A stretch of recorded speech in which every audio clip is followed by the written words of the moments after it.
Des chauffeurs consciencieux, disciplinés, courtois et respectueux des règles de conduite.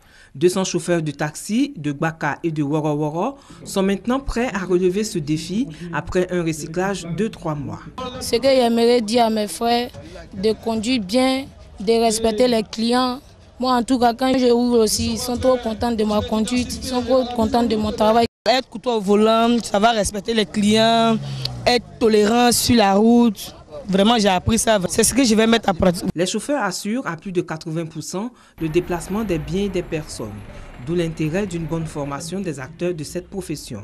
Nous comptons à terme former 2000 chauffeurs. L'objectif, c'est d'amener tous les chauffeurs à être au même niveau, à être bien formés, pour que la Côte d'Ivoire ait une belle image à travers eux.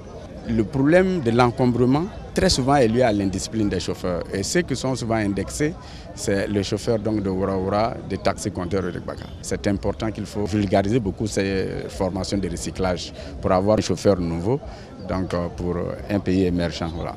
Les chauffeurs recyclés seront suivis sur le terrain par un cabinet de formation. La sensibilisation, le comportement, le civisme, le savoir-faire, le respect des clients, etc. C'est pourquoi quand vous regardez les Gbaka, ils sont 8, il y a de la place derrière. Ils vont prendre des passagers et on va voir comment ils vont se comporter. Ces taxis, Gbaka et Woro-Woro, sont reconnaissables par ce message écrit sur la portière « Conforme ».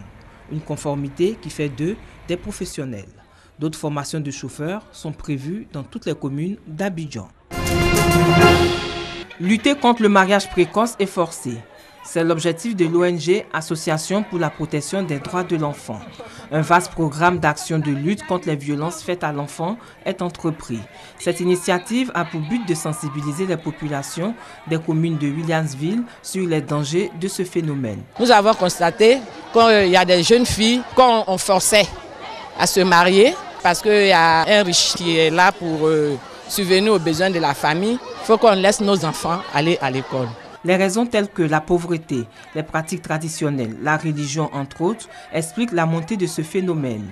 Les jeunes filles disent non au mariage précoce. Pour elles, cette cérémonie trouve tout son sens. Je pense que le mariage forcé n'est pas une bonne chose. Les parents ne doivent pas nous forcer. On doit décider par nos propres gains de se marier. 14 millions de filles de moins de 18 ans sont mariées chaque année dans le monde.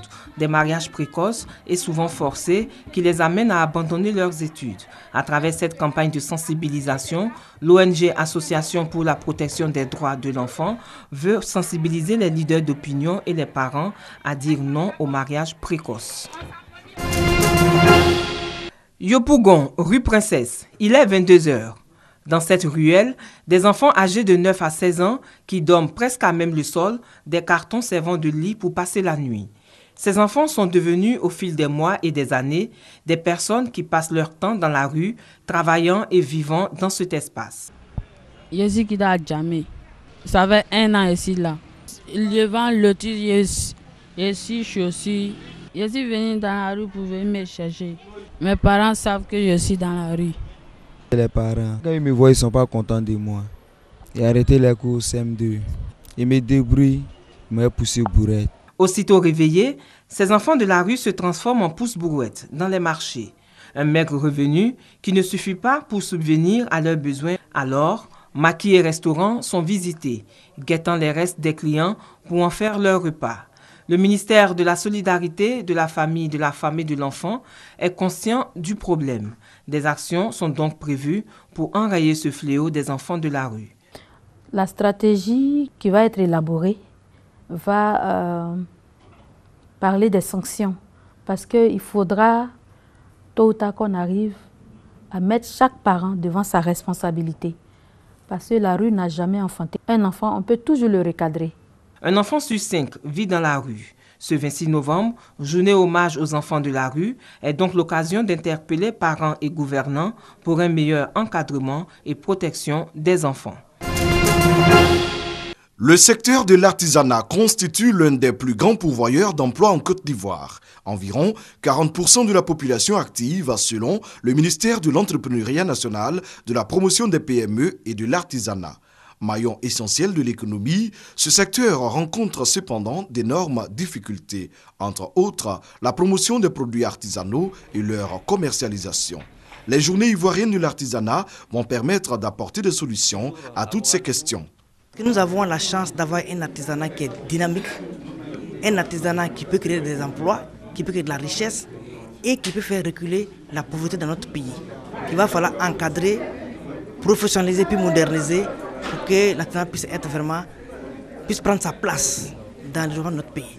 Donc je souhaite que cette année, que les Ivoiriens, tous ceux qui vont venir à Bassam,